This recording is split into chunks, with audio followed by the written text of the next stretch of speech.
예. 자, 그러면 이제 이번에는 고전문학 개관부터 쭉 한번 들어가려고 하는데요. 여러분들이 가지고 계시는 자료, 요 책을 좀 보실 거예요. 요 책은 이제 일반적인 우리가 이제 기본 참고 서적은 역시 방통대입니다. 그러니까 쉽게 얘기해서 이 책을 끝내면 방통대는 그냥 무조건 끝내는 거예요. 방통대 책은. 그러니까 방통대 책을 기본 서브 교재로 삼았습니다. 그러니까 방통대 책은 여기 다 요약되어 있으니까 방통대의 고전 소설론과 고전 시가론은 그냥 무조건 끝내는 거고, 거기에다가 18종 문학 참고서라든지 이런 참고서적에 나와 있는 내용도 조금 더 병합을 했습니다. 편제를 한 거죠. 그 다음에 설명은 이제 물론 기본은 이제 방통대지만은 학술 정보라든지 학술지라든지 아니면 연구사적인 성격을 여기다 더 첨가를 해서 설명할 겁니다. 제 말 이해가셨죠? 그러니까 정보적인 부분에서는 여러분들이 혹시라도 수업을 들으시고 조금 더 이제 줄글로 되어 있는 어떤 학습 서적이 필요하다라고 하면은 방통대 걸 참고했다는 것을 꼭 참고해 주시고요.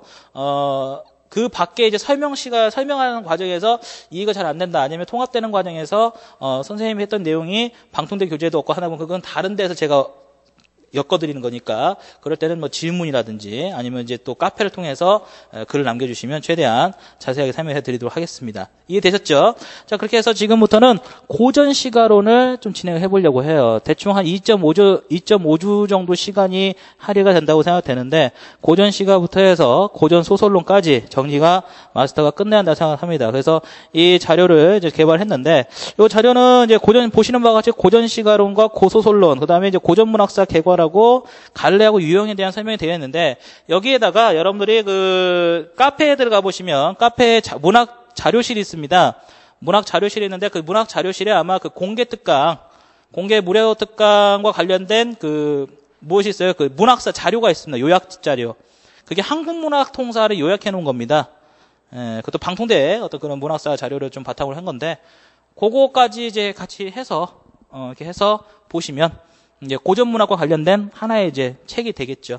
일부러 조금 그 분량을 뺐어요. 이제 수업 시간이 나가지는 않는데 집어넣으면은 이제 두꺼워지면서 좀 가격대가 세질 것 같아서 했는데, 집어넣을 걸 그랬다 생각이 듭니다. 지금 개인적으로는 종이에 비해서 그래가지고 집어넣을 걸 그랬다는 생각이 듭니다. 하여튼 이제 오늘부터는 이제 문학 개관부터 좀 들어가 볼 텐데, 자, 한번 그럼 이제 본격적으로 고전 문학부터 좀 한번 들어가 보도록 하겠습니다. 아마 이제 고전 문학은 공부하시면 하시는 대로 보람을 많이 느끼는 영역이지 않을까라는 생각이 듭니다. 현대문학하고 다르게. 왜냐하면 현대문학은 주로 이제 고조주의 비평과 그다음에 교육론적인 측면이 나오기 때문에 문제에 대한 어떤 지식을 많이 알기보다는 문제에 대한 작품에 대한 분석을 좀 중요시 여기는 그러한 문제 성향을 많이 물어보는 반면, 고전문학은 진술이나 어떤 문제 성향 자체가 대부분이 어떤 문학사나 갈래론의 중심에서 물어보기 때문에 공부를 해놓으신 분은 상당히 좀 부드럽게 무슨 말을 하려고 하는구나 하는 것을 보이긴 해요. 사실 저도 문학 파트를 문제를 해설하려고 다룰 때, 물론 작년에는 뭐 그런 것도 없었지만 2009학년도 같은 경우나 이런 거 보면은 현대문학 쪽보다 고전문학이 훨씬 답변 달기가 쉬워요. 왜냐하면 근거가 분명하니까. 지금 이해하시죠? 그래서 근거가 분명하다는 것은 그만큼 공부를 해놓고 보면은 상당히 점수를 고득점을 받을 수 있는 그런 곳이고, 또 우리가 한 3년 정도 시험을 보면서 얻어진 게 뭐냐라고 본다면 27번 문제는 무조건 문학사가 나온다는 거. 시가에서 문학사가 나온다는 거고, 그 다음에 28번 문제, 29번 문제죠. 29번 문제는 고전사 한번 가나를 비교해보는 문제가 나오는데, 이때 이제 유형론이 또 끄집어져서 나온다는 거. 그리고 또 유형론이나 2010학년도는 유형론을 물어봤고, 2011학년도 같은 경우는 가라는 구운몽과 나라는 춘향전을 바탕으로 해서 17세기와 19세기의 소설의 차이를 또 물어봤죠.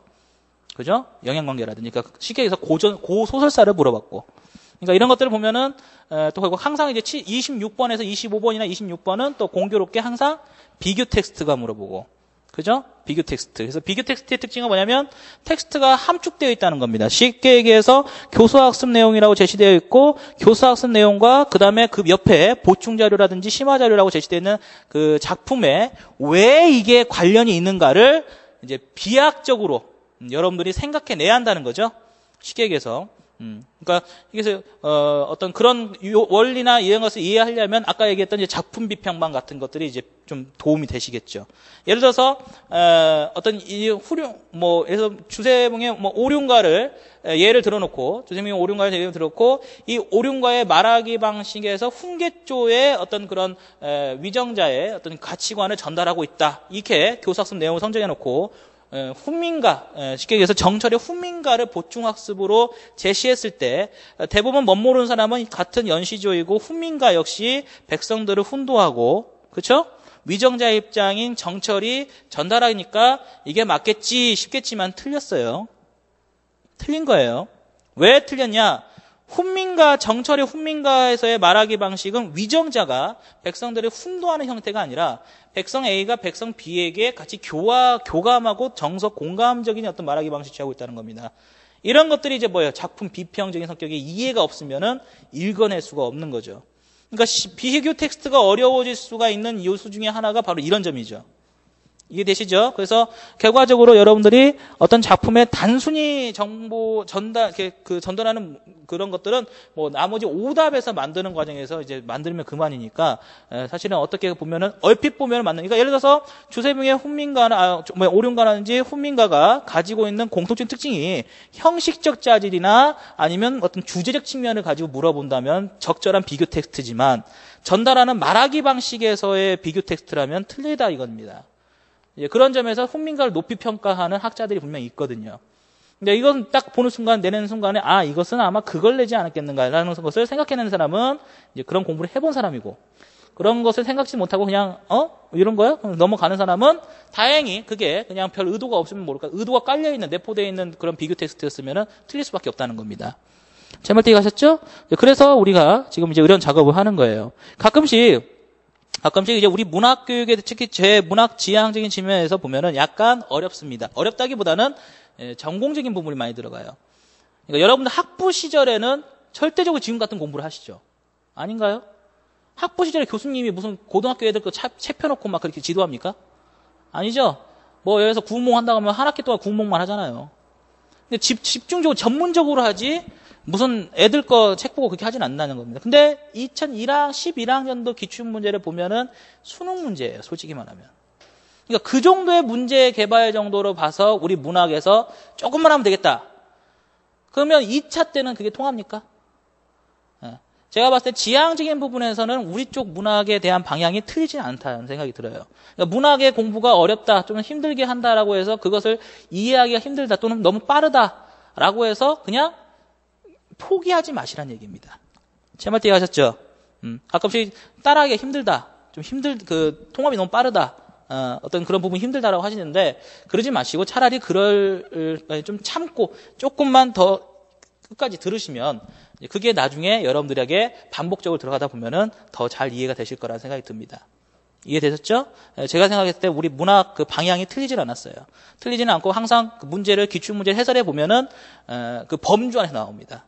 심지어는 학술적인, 금방 제가 말씀드렸던 그 훈민가도 작년에 나왔거든요. 그러니까 학술적인 어떤 정보의식, 그러니까 학술이라고 하는 것은 논문 얘기하는 게 아니야, 논문. 논문은 논조가 강한 게 논문이고요. 그러니까 박사 논문, 석사 논문은 보면 안 됩니다. 우리 임용고사 할 때는. 그건 개인적인 생각이고, 학술이라고 하는 것은 대부분 한 A4로 해봐야 한 4-5줄밖에 안 돼, 4-5장밖에 안 되는 정도예요. 이 학술 세미나 자료 같은 경우는 대부분 연구사적 성격이 강합니다. 그러니까 우리가 일반적으로 고전 시가나 고전 소설을 공부할 때 가장 많이 언급되는 회자되는 학자분들이 정병욱 선생님, 그리고 조윤재 선생님, 1기 세대라고 하는데 조윤재 선생님, 이병기 선생님, 이제 시조는 역시 시조 가사는 이제 이병기 선생님에 대한 이름이니까 이병기 선생님, 그다음에 조윤재 선생님, 그다음에 정병욱 선생님, 그죠? 누가 뭐라고 해도 그 분들의 어떤 의견들이 계속해서 차곡차곡 쌓여진 게 사실이죠. 그리고 장덕순 선생님, 돌아가셨지만 장덕순 선생님.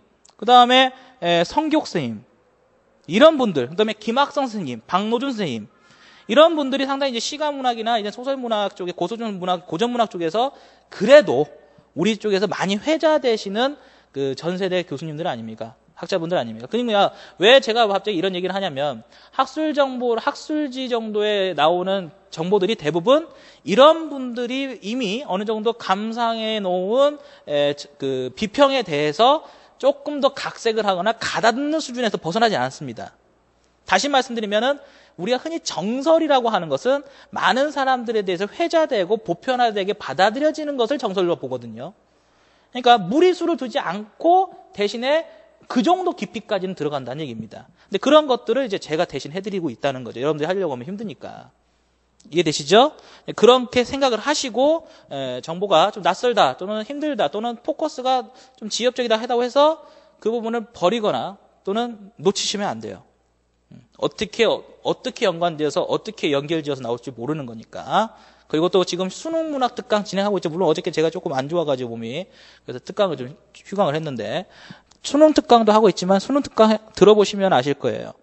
작품 하나 설명하면서 그 수능 문제를 다루는 게 아니라 그 작품에 대한 부분을 하면서 겸사겸사 할 만한 것들을 다 통합적으로 한꺼번에 제시하죠. 김광균 시인의 작품 하나 나왔는데 김광균 시인의 작품 하나 하면서 제가 1시간 걸렸어요. 이해되십니까? 그렇게 생각하면 대충 답은 나오죠? 어떻게 수업이 이루어지는가. 그래서 그러한 특강도 같이 보시면 좋겠는데 수능 특강은 아무래도 기준이 수능 기출문제를 가지고 하다 보니까 지금처럼 이제 순차적이고 체계적이지가 않고 굉장히 비순차적이죠. 갑자기 막 현대 나왔다가 중세 나왔다가 고대 나왔다가 막 이러니까 여러분들이 헷갈릴 수 있겠지만 어떻게든 간에 이게 다 과정이라고 생각하시고 꾸준히 적층시켜 놓으시기 바랍니다. 적층. 그죠? 자, 여러분들 페이지 1페이지를 보시면 고전문학 개관이 나와 있는데 뭐 여기 나와 있는 개관은 말 그대로 개관입니다. 개관이니까 간략하게 명시만 되어 있는 거니까 그냥 그런 게 있구나라는 정도에서 파악하는 게 가장 현명합니다. 자, 우리가 이제 그 기원과 전개 쪽을 살펴보는데 항상 여러분들 그 고전문학